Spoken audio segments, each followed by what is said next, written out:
신할찬 변호사님이시죠? 네. 형사 사건을 많이 하시죠? 네, 그렇습니다. 주로 이제 형사 전문 변호사로 이렇게 알려져 있나요? 네, 맞습니다. 그래서 몇 가지 좀 묻겠습니다. 김용 전 부원장 사건, 전 민주연구원 부원장 사건 있잖아요. 네. 그거에도 공판에도 관여했습니까? 네, 관여했습니다. 1심부터 2심까지 전부. 여러 가지 지금 문제가 되는 것이 있는데 그중에 뭐 한 가지 좀 제가 좀 확인을 해보겠습니다. 네. 저희들은 이제 정치검찰 조작기소 특별위원회에서 이 사건도 조작기소된 사건이라고 규정을 하고 여러 가지에 대해서 확인을 하고 있는 중입니다. 여러 가지가 있지만 그 중에서도 이제 이 사건은 기본적으로 뭐 여러 가지 공수사실 중에 뭐 하나를 간단히 얘기하자면 정치자금법 위반 사건의 같은 경우에 물론 뇌물이왕 2013년 사건도 유동규가 결국은 돈을 존니 많이 하는 그런 사건인데 저는 이 사건의 실체는 유동규가 김영 전 부원장이나 정진상 전 실장에 대해서 돈을 줬다고 진술하고 있지만 그 진술은 허위이고 어떻게 보면 검찰이 짠 시나리오에 따라 거기에 맞춰서 진술한 것에 불과하다라고 생각하고 역사적으로는 없는 사실이다. 저는 그렇게 확신하고 있는 사건입니다. 그런데 그렇게 보면 유동규가 과연 줬다고 하는 진술을 믿을 수 있겠느냐. 이게 가장 관건이 되겠죠? 네, 맞습니다. 그 사건 수사 기록 보셨습니까? 네, 전부 보았습니다. 그 수사 기록을 보시면 돈이 복잡하게 만들어지죠. 남욱으로부터 뭐 정민용이라는 사람도 등장하고 이렇게 해서 유동규에까지 돈이 가고 거기서 이제 유동규가 내가 김용 전 부원장한테 줬다 이 진술이 이제 있는 사건인데 실제 수사 기록은 대부분은 남욱이라는 사람부터 유동규까지 돈이 흘러간 거 그 부분에 다 할애돼 있죠. 그걸 네, 맞습니다. 분량이 좀 어떻게 돼 있던가요?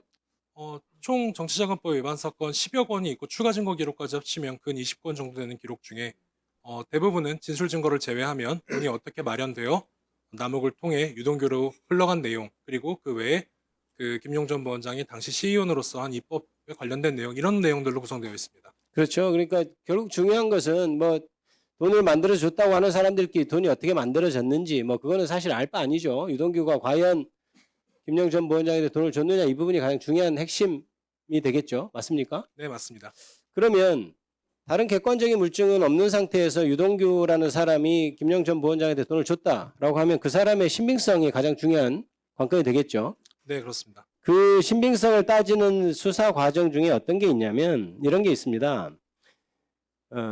유동규가 남욱이라는 사람으로부터 받은 돈을 들고 집에 들어가니까 사실혼 관계에 있는 사실은 이제 정식으로 혼인신고를 안 했으니까 사실혼이라고 제가 표현하는 겁니다. 사실혼 배우자가 뭔 돈을 이렇게 뭐 가져오느냐 정치하는데 어떻느냐 뭐 돈이 드니 많이 하는 말을 했다고 유동규가 검찰에 진술을 했었죠.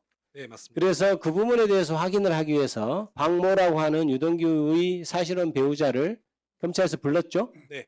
그때 조사가 어떻게 되는지 좀 자세히 좀 설명해 주실 수 있습니까? 네, 먼저 앞에 배경부터 말씀을 드리면 2022년경 마이크 좀 가까이. 2022년경에 키가 너무 크셔서. 예. 이 수사가 이루어졌는데 네. 22년 7월 말경 이후로는 유동규가 그 사실혼 배우자를 포함해서 그 어떤 사람과도 접견 내역이 없습니다. 네. 7월 말부터 이 사건 지금 제가 말씀드리고자 하는 10월 중순까지 그 누구와도 접견 내역이 없는 것으로 보아 검찰에서 혹시 일반 접견 제한 조치를 한 것이 아닌가 추정하고 있고 2023년 이게 22년입니다. 22년 네네. 네. 그러다가 2022년 10월 13일에 증거 기록상 조서에는 각자 따로 부른 것으로 되어 있고 증거 기록상 그 각 조서도 상당히 멀리 배치돼 있어서 쉽사리 찾아보기 어렵긴 하지만 2022년 10월 13일 오전경에 서울중앙지방검찰청 601호 검사실로 오전에 유동규 그리고 그 박모 씨를 함께 소환한 내역이 있습니다. 그리고 조사를 한 검사와 검찰 주사 또한 동일인이어서 사실상 대질 조사가 이루어진 것으로 보입니다만 조서는 대질 조사로 작성되지 않았고 각자 따로 조사를 받은 것처럼 되어 있습니다. 그러니까 결국 이제 들리기에 따라서 복잡하게 보일 수도 있지만 이런 거죠. 유동규가 하는 말이 맞느냐라는 걸 확인하기 위해서 사실혼 배우자를 불렀는데 그 사람 불러서 조사할 때는 당연히 유동규와 분리된 장소에서 정확히 물어봐야 되는데 불구하고 나중에 조서를 확인해 보니까 각각 조서가 편철된 거를 보니까 멀리 떨어져 있어서 다른 날 다른 장소에서 조사한 것처럼 돼 있지만 실제 시간 순서대로 배열해 보니까 같은 날 같은 장소에서 그 같은 방에서 한쪽에서는 유동규가 한쪽에서는 그 사실혼 배우자가 조사를 받았다. 이렇게 돼 있다는 내용이죠. 네, 맞습니다. 그러면 그게 대질 조서라고 돼 있던가요? 보통 같은 장소에서 조사를 받으면 대질 조서를 작성해야 하잖아요. 대질 주소로 되어 있지 않고 각 조서에도 상대방이 같은 장소에 있었다는 사실은 드러나 있지 않습니다. 그게 그러면 말이 되나요? 지금 유동규 자체의 진술의 신빙성을 따지기 위해서 사실은 배우자를 조사하는데 같은 장소에서 옆에서 들리게 아니면은 그 조서에는 지금 실제로 동영상이 아니기 때문에 어떻게 지금 뭐 코치를 했을 수도 있고 한데 그것들은 우리가 알 수는 없는 것이고 네. 그런 상황 그게 적절한 조사입니까? 제가 뭐 평가할 위치에 있지는 않습니다만 일반적으로 보지 못했던 일이긴 합니다.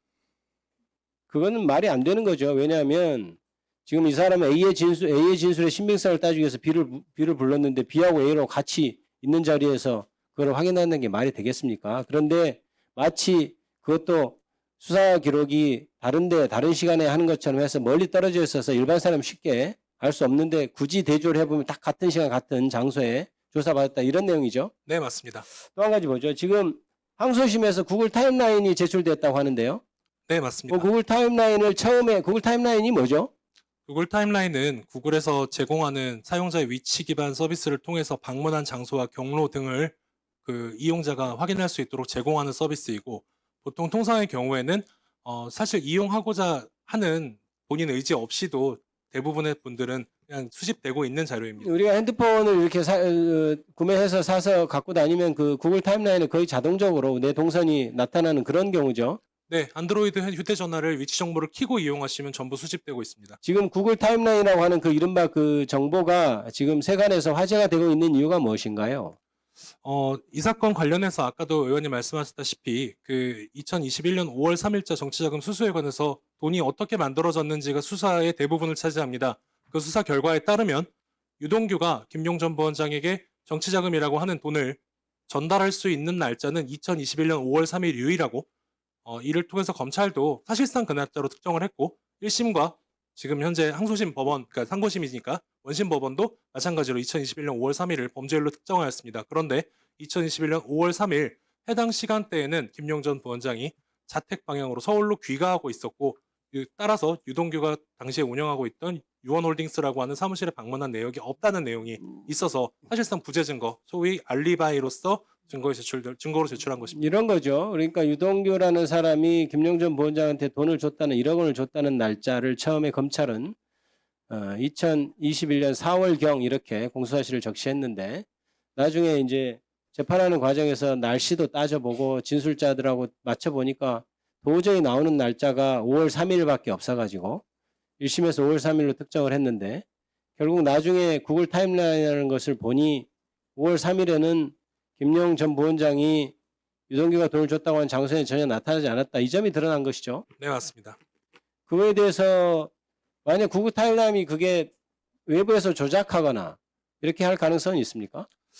제가 2023년 6월 4일에 김용전 부원장 자택에 직접 방문하여 처음 구글 타임라인을 열어보자라고 말씀드린 다음 그 자리에서 그 구글 계정으로 로그인해서 확인한 자료이기 때문에 조작을 하는 것은 불가능했습니다. 제가 조작한다고 하더라도 그 조작 내역은 방문 장소 등 서비스를 제공되는 내역이지 사실 그 구글이 위치 정보 등 이용 내역을 알려주는 서비스 자체가 중요한 것이 아니라 그 위치를 어떻게 수집했는지가 중요한 것인데 그 부분은 위조가 특히 변조가 불가능하다고 상소심 재판 과정에서 세 차례 감정을 통해서 확정하였습니다. 이미 김용 전 부원장이 구속돼서 재판을 받고 1심에서 보석으로 풀려난 이후에야 비로소 구글 타임라인을 지금 신 변호사님이 처음 접속해서 봤다는 얘기인가요? 예, 구속 중이었기 때문에 그전에는 접속하는 게 불가능했고 혹시 증거 오염 우려가 있어서 그런 생각을 갖고 있었지만 접속을 하지는 못했다. 구속돼 있었을 때는 뭐 아이디나 비밀번호를 모르기 때문에 네, 맞습니다. 접속을 할 수 없었고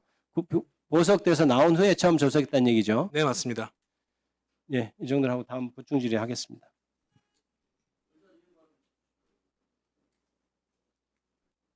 네, 신동욱 의원님 의사진행 발언 3분 허용하겠습니다. 참 대한민국 국회가 이 지경에까지 이르게 된 것에 대해서 정말 유감스럽습니다. 우리 주미애 위원장님이 왜 이렇게 사실상의 파행을 유도해서 저희 국회의원 3명의 입을 막았는지를 보니까 오늘 이재명 대통령 변호하실 일이 많은 것 같아요. 보니까 그래서 저희도 입 막고 민주당에서 발언권 집중적으로 가지고 하시겠다는 건데 지금 방금 발언하신 저 신영석 변호사님, 김기표 우리 의원님, 그 김용씨 변호인 아닙니까? 저 평소에 우리 김기표 의원님 존경합니다만 과거에 변호인이셨잖아요. 이런 분이 이게 나는 무슨 검찰 개혁이 대단한 대한민국의 사법 정의를 세우기 위한 큰 대의 명분이 있는 줄 알았는데 결국은 이재명 대통령 관련자들 변호인들 쭉 나오시고 지금 신홍석 변호사님도 변호인 아니신가요? 신할찬 변호사님 변호사님 맞죠? 네, 맞습니다. 그래서 변호인들끼리 서로 이렇게 이 자리 나와가지고 서로 주고받고 김용씨 있는 죄 없는 죄 만들려고 지금 이 사법개혁 청문회 하려고 하셨습니까? 저 정말 이런 식의 국회 청문회 납득하기 어렵고요. 오늘 저희가 무슨 앞에 이거를 써붙여 놨다고 해가지고 우리 추미애 위원장님이 사실상 저는 이 청문회 파행을 유도해서 오전 중에 시간을 허비했다고 생각을 하시는데 아니 의사진행 발언 주면 10분 20분이면 끝날 것을 왜 그렇게 하셔가지고 오전을 허비하시고 결국 지금 바라시는 것이 민주당 의원님들 발언권 집중적으로 줘서 후배 검찰들 압박해서 그래서 너희들은 개혁해야 돼 이 말씀 하시고 싶어가지고 아니 여기 앞에 뭐 솔직히 많으시잖아요. 이재명 변호인들 많이 나오셨잖아요. 저는 양심이 있으시면 이런 청문회 스스로 회피하셔야 되는 거 아닙니까? 국회만 법관만 회피하는 것이 아니고 국회도 지금 제가 보기에 우리 나경원 의원님 간사 안 된다고 그렇게 주장하셨던 분들 여기 앉아서 이 사법개혁 청문회 진행하실 자격 있는 분 거의 없다라고 저는 보여집니다. 지금 앞에 앉아 계신 분들 중에서 바로 그 모습이 나타나시잖아요. 두 변호인이 서로 김용 무죄라고 주장하는 변호하셨던 분들이 그거 질문하는 국회의원도 변호인이셨고 제 발언 다 들으세요. 그걸 답변 받는 변호사도 김용 변호인인데 이 두 분이서 주고받으면서 수사 잘못되지 않았냐. 그래서 검찰 개혁해야 된다. 이게 무슨 검찰 청문회입니까? 그렇게 해서 다 나오신 증인들이에요 지금? 그러시면서 추미애 위원장님은 사사건건 하나도 중립적으로 진행 안 하시고 이런 중요한 청문회에 파행시켜서 야당 국회의원 뒤에 방어원들 쭉 세워놓으시면 이게 얼마나 우스운 일입니까? 국회법 덜먹덜먹 하지 마시고요. 이 중요한 청문회의 역사적 명분을 좀 생각해서 제대로 진행을 좀 해주시기 바랍니다.